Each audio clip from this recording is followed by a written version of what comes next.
All right, today on the gun bench, we're doing a little something with the 509 Tactical. Kind of excited about. We've got the Mcarbo spring set in today, and I wanted to give it a try out. So I was looking at the Apex and swapping out the trigger because I hate the 509 trigger, and that seemed like the only option. While I was searching, the Mcarbo set popped up, $20 for a few springs, and I was overall impressed with the spring set that is in my 75 compact. In fact, I highly regard it in compared to some of the Cajun kits I put in. So I decided I'd take a shot with this and see what we can do to the trigger, and then go Apex if needed, just for the flat trigger and their Sear. So what we're gonna do today is we'll open up the spring set. Like I said, it's $20. I ordered it Friday. It's here Monday. I paid $27 altogether for shipping. With shipping, paid for the $7 shipping instead. But that was 3 to 6 days, and it was here. 2 days? Friday midday. So Saturday, Sunday. Today's Monday. So technically 2 business days. So I'm pretty impressed with that. So first thing we're gonna do is test the pull. I'm going to show you what I really don't like about it and see if that actually improves. So, first thing, of course, the gun's empty. First thing, my biggest gripe with the trigger is the brake is okay. I mean, it's pretty spongy and pretty hard. I mean, overall, but I mean, you have a wall, come to the wall, and it snaps. So, that's the way I like my triggers. That's the way my M&P is, and I really like that. I like to be able to come up, know where it's going to break, and hit it. So I'm okay with that part. It's a little crunchier than I prefer. My biggest gripe is the reset. The reset just sucks. It just doesn't, to me it seems like it needs a stronger return spring, so it flips it out faster. It's hard to get real fast shots going behind it at the range. So that's my biggest gripe with it.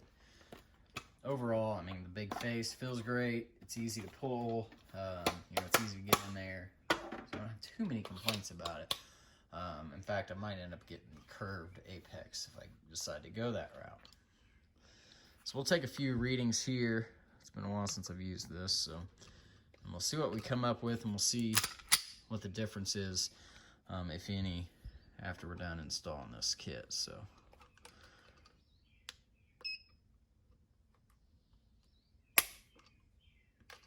.62.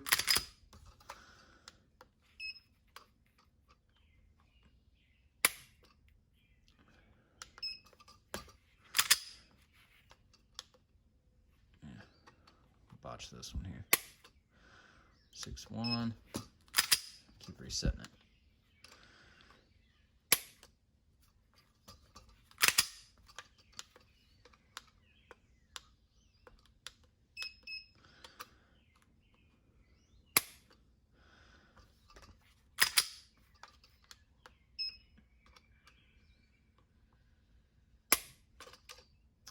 So right around 6 pounds.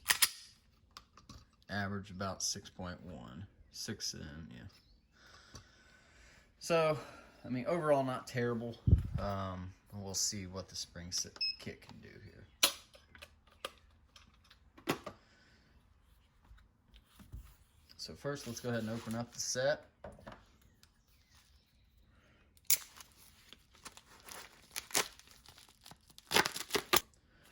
So I cut it, cut the video because my address got shown, so I didn't want to blur it out.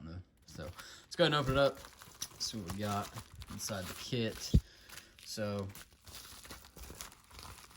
it had another piece of paper in here which had my address on it. So got a Mcarbo sticker, which is pretty cool. For a $20 set, Cajun, I bought a few of those. $250 kits, and they don't send a sticker. You gotta buy it, which is only $1, which I ain't bitching. I've bought one every time, but, it's just one of them things. Not knocking Cajun. They make some of the best stuff out there for CZs, so, good stuff. So, let's see, some here, some junk here. If you're interested in that, I'm not. So we got the spring kit here. Looks like So you got a striker spring, your Sear spring. I bet that's your firing pin block spring, and then there's another spring wrapped up there. That's the disconnector spring. So no return spring. So I hope this helps with the return. Well, I guess let's start tearing it down, putting it in there. All right. All right. So now we can start installing our spring set.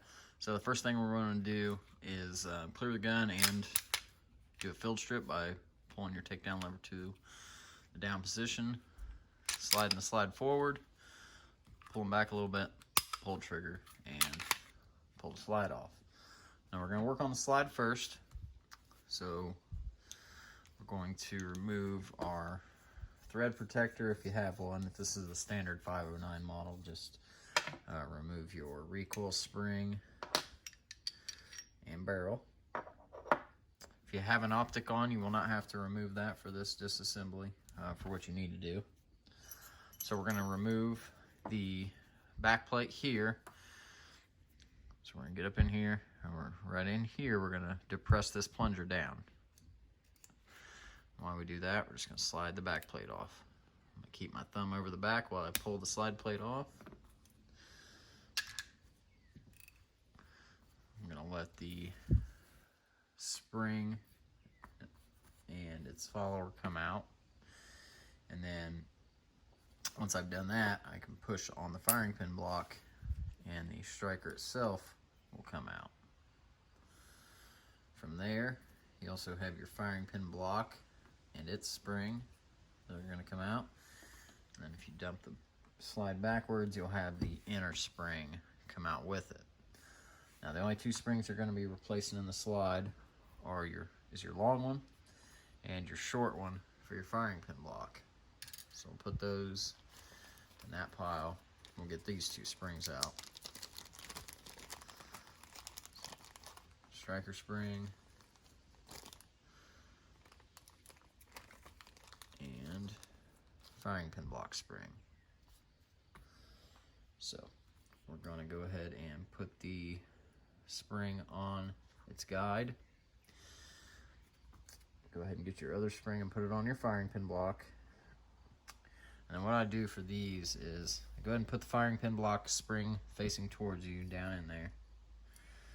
And then what I do is put the inner spring on the striker itself, the return spring, and then guide it in there. That way you have it, you know it's on the striker. And then as I'm pushing it in, I'm going to get to a certain point. Let's see, I get back here. I'm going to push down on the firing pin block, kind of rotate this just a little bit so it goes past, push it forward, and then from there, it should catch. And I should be able to push forward and it not protrude out of the face. You can put this in wrong to where it'll protrude all the time and your slide won't go on. So right now, if I push on the firing pin block, it'll protrude. So go back like that, and it shouldn't. So pretty simple. If you want, you could lightly polish your firing pin block while it's out. That would help a little bit, and just ever so slightly. Do a nice polish on it, mirror finish. From there, we're going to insert the striker spring in. Grab our backing plate. Once you push down, get it inside its hole there. Take my backing plate and slide it on. Now the slide is complete. So put the barrel back in here in just a second. So now we've got the frame. Hardest part of the frame on the 509 and general disassembly was always this front locking block pin. There's people that's cracked their frames, and FN sells a jig, or Apex sells a jig for it. Now luckily for this, we won't have to mess with that. So we're going to do this as easy as possible. So don't sweat it. It's going to be a pretty easy installation now that we don't have to mess with that front locking block pin. If you want to take everything apart, I have another video, few more down on my channel that does a complete disassembly of the gun, slide frame, everything. So if you want to see that, check it out. I'll link it at the end of the video. So what we're going to do is we're just going to remove this rear pin here. That's going to remove our Sear housing, and we can lift that out of there and then replace the parts we need to replace. So from the right side of the gun, we're going to put it on a block, and we're going to knock out this rear pin here.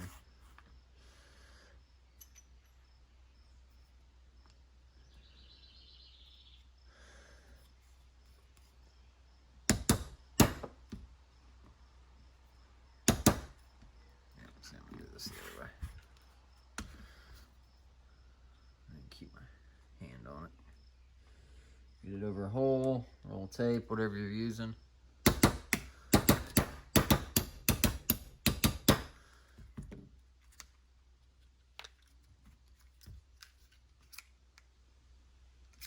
See, that punch isn't quite long enough, so usually we'll go through, use this one, knock it the rest of the way.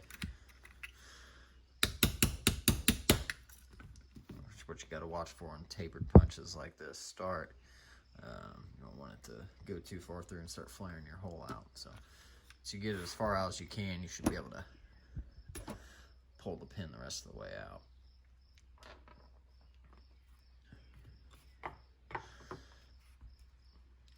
Once I've done that, now I can lift up on the back of this housing. When I do it, I'm going to keep it compressed side to side. I'll show you here in a second why. So, as you can see, the trigger bar starting to lift off. I'll show you where it normally attaches at. It's going to look like this. And what you can do is take the trigger bar and pull this side off, and then do the same thing over here. Just pull that side off, and then it'll rest back down the frame. You can put the frame up for now. You're done with it. So, you can see here, this link is where your trigger bar actually holds. So when you pull the trigger, it's going to pull the striker, drop the striker, or pull the Sear, drop the Sear to release the striker. So what you have back here, this is a to keep it held together. Helps keep the block together. Because if not, it wants to spring apart on you, as you can see. So we'll take that off, and then I wanted to try to do this a different way, but I don't think I'm going to. So I'm going to hold it together right now. And then what I can do is this pin right here, go ahead and push it out. It's just going to pop out, and it's just holding that spring right here in. Actual return spring. And then what I'm going to do is I'm just going to pull the halves apart. I'm going to set it down like this so you can see what's going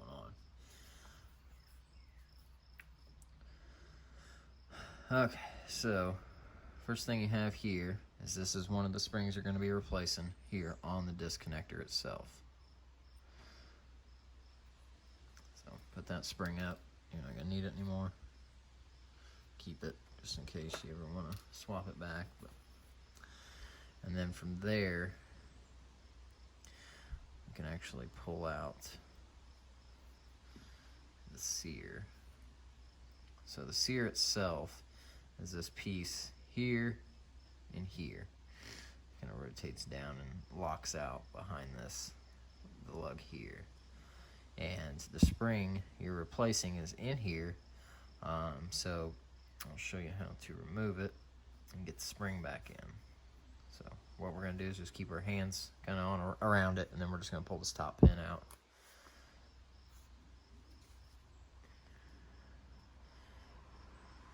To lift the Sear off. Leave the rest of it alone. Leave it set like it is.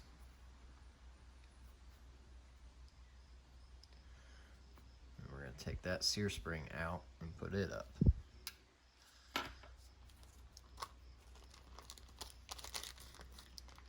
are two new springs out here.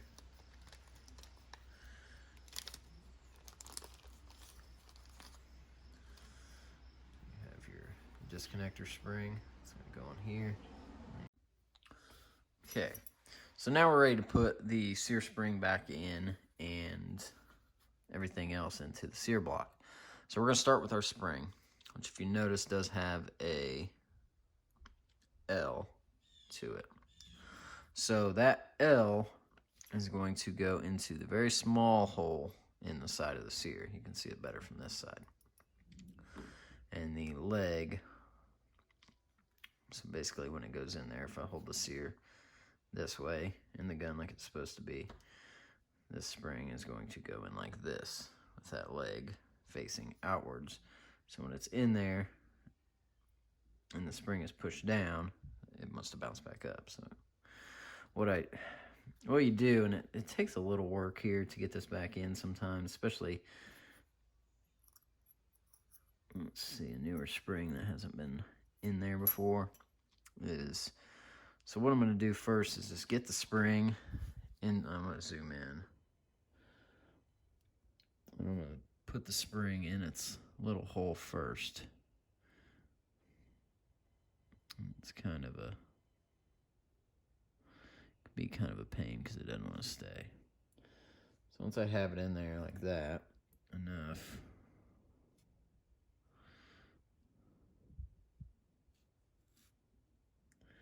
I'm going to take,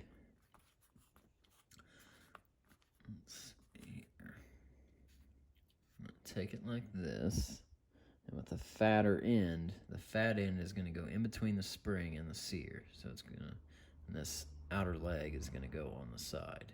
So it's going to go in between like that for right now. And then either what I do is I take a punch, which sometimes is easier.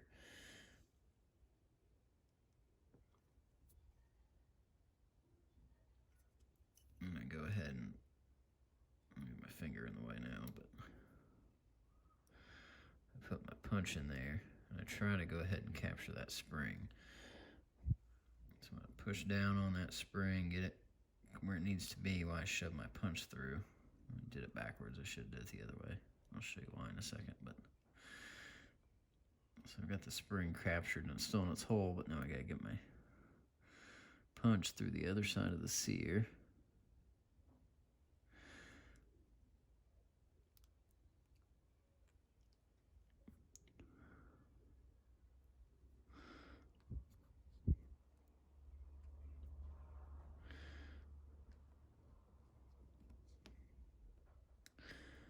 You might have to wiggle it around a little bit here. Got it through the Sear, and I just need to get it through this side. So when it's in there, after you have your punch through, it's going to look like this. But this leg has to go underneath, and you can't just force it through there. So what you do, and this is why I put the punch back through the wrong way, is what I'm going to do now is I'm going to go ahead and run my pin through. And then after I've got it all captured like I do now, so if you want to look at it real quick, flip the light on here. You can see this is where the tail end is sticking out of the hole. Make sure it's not in front. I'm working on guns for the last couple hours. My fingers are dirty. Some nasty ones. And the bottom leg is on the bottom here. So whenever this leg's below, when I push down on that Sear, it's going to spring back up. This is the way it should look as of right now.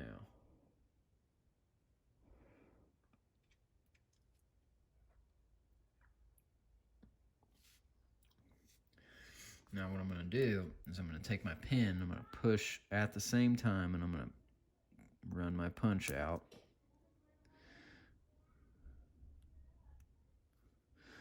Keeping a hold of my punch with my hand just so I don't lose it, because if I lose that spring, I'm going to start all over. So I'm just going to slowly kind of work it through there so the pin stays matched with the punch.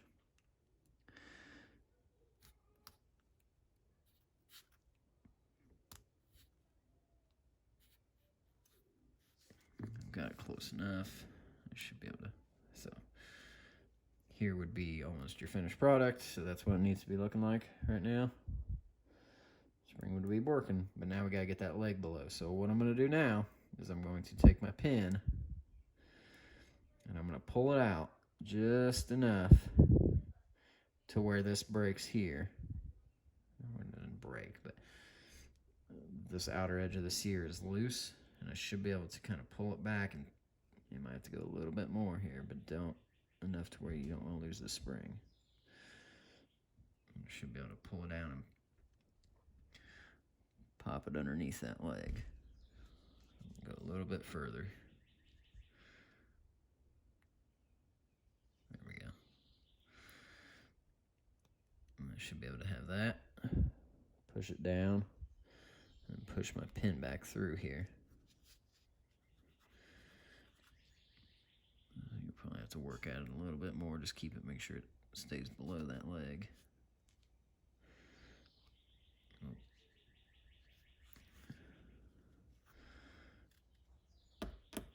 There we go. So now when I push down my sear, it springs back up and it catches on the lip here. I'll do a quick visual so you can see, hopefully if everything focuses right, how everything should look. You've got the end of the spring, the L, sticking out of the hole here.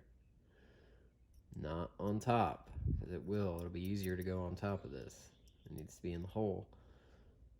The other leg of the spring is down here. Get your pin all the way through. It's your firing pin block. Riser, that's what this is actually. So you could polish that a little bit too, make the spring a little bit better. The spring down here still needs captured once we put it back in the sear housing. So,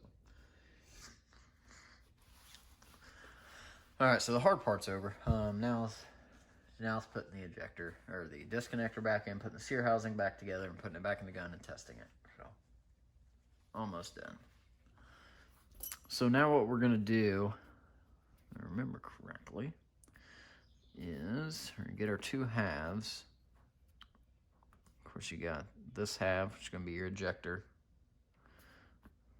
This half goes over here, and they have nubs on the side, and they got little holes. So obviously, it goes back in like this. So what you can do is go ahead and drop your sear in, just like this. One brief moment here, just to make sure. It's been a second since I've done one of these, so I got to make sure I do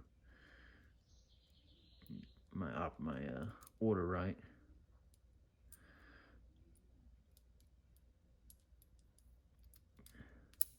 Oops. Put that all back together. And then, if I'm right, I think I could slide the disconnector through here. Let me see if I'm right on that. Or does I have to go first? Yeah, disconnect. Oh, no. Yeah, you can push it through there. What you got to do, though, is pull the sear forward first. Then push while you're sliding that disconnector through. And then hold it together. It'll pop out like that, but it'll stay. So now that I've done that, I'm going to go ahead and put this part, this little connector piece through. It holds it together. It's not going to hold it together very well, but it'll do it enough. And then I can grab this pin here. Usually you can fish down in here and grab that spring out and just hook it through.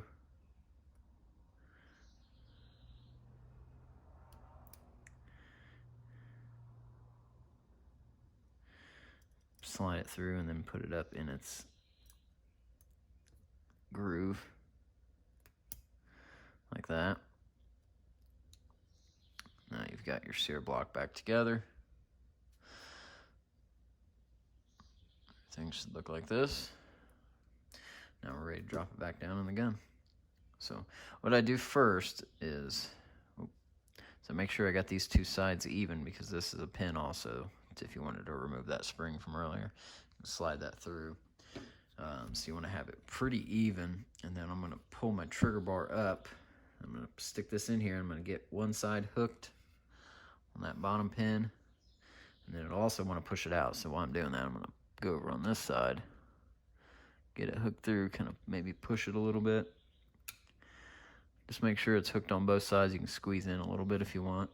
And just make sure, and then slowly drop it down in there. Run a punch through. Make sure it's all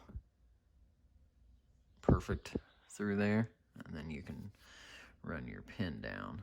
You'll have to probably hold on the top of the sear block, so make sure that you look through there and you don't see any metal, because you don't want to drive a pin and then end up hitting. So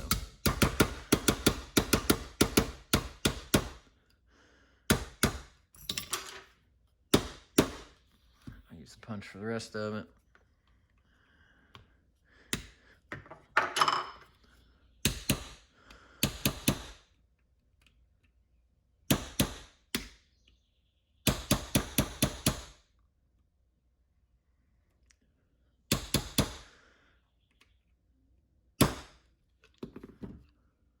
Yeah, a little bit more there, make it a little even. It's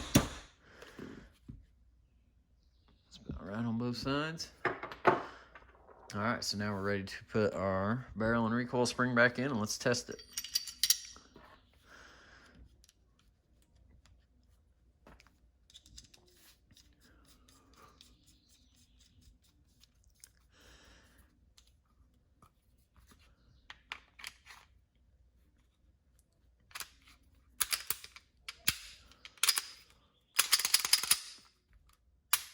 Oh, reset didn't change, which I didn't expect it to. So I have to go Apex for that probably to get that. But the trigger pull, I mean, it's still got my wall there. That brake is not nearly as hard and crunchy as it was. It's actually a pretty smooth brake. I kind of like that, actually. I think that paired with the Apex, if you like flat place trigger, man, that's gonna be a pretty sweet trigger, really. You know, a little polish in the here and there on the firing pin block and the riser, you know, would probably make a pretty big difference. So let's test the weight. I could definitely tell a difference, 100%. For a $20 kit, anything that can improve the trigger, even a little bit like that, you know, I'm all for 20 bucks. I mean, that's nothing. And it's easy to install. If not, you can have a gunsmith install it, hopefully fairly cheap. So let's go ahead and test. We were at, let's see, I don't know if it shows pre-average before. No. At 6.1, 6.12, I believe. Okay. Let's go ahead and do another test here.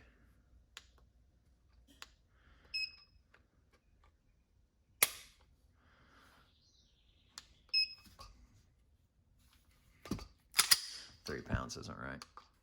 I'll do it again. 4 pounds.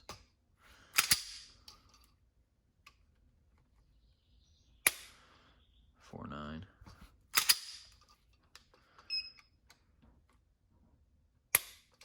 4.6. Problem with these trigger gauges, you got to watch them because you can make them. See, I can make it say 1.8 ounces. So you got to watch when people do this with these gauges. You got to just get a good pull. Watch what you're doing, and if you do it enough, you'll get it. See, I can pull like that, make it 12 pounds. Hopefully that didn't average, so that's what happens when you pull the top. So we're averaging around 4, 5. I'd say right around 5 pounds. 4.5. Now this gun doesn't have a lot of break-in through it too, so I'm hoping the reset will clear up because that's my #1 gripe. And it may not be a big deal for you, but that reset's just awful. It just comes out there like it doesn't even want to. But overall, still got my wall. Still got the crisp brake there. It always had a crisp brake. It was just really crunchy and gritty. And I mean, overall, it's not a major difference, but it's a noticeable difference, and for 20 bucks, I think it's worth it. Any more than that, you know, if it was like a $50, $60 kit, no, probably not. But overall, I'm pretty excited for that. Hopefully, I can pair it with an Apex or, you know, maybe Overwatch. You know, you guys are out there. You guys are gonna start making triggers for these. I like Overwatch triggers better. Just the looks of them overall. I don't really care for the Apex the way it looks in the 509, but that's just me. Yeah, so hope you all enjoyed the video. Let me know what you think, and if you have any questions, if you're getting this kit and you for a little help on installation, I'll try to help you as much as I can. Hopefully, I'll have an FD RMR next time this gun gets out. Been supposed to trade for one, but that didn't happen. So I'll see you next time on the gun bench. Like I said, if you want to see it fully disassembled, I'll put a link right somewhere on the screen. And if you want to see it cleaned, I mean, I have the other channel, the gun maintenance and care channel. I do mainly gun cleaning and stuff for newer owners, so I have a video on there doing a cleaning on it. So we'll see you next time on the gun bench, and have a good one.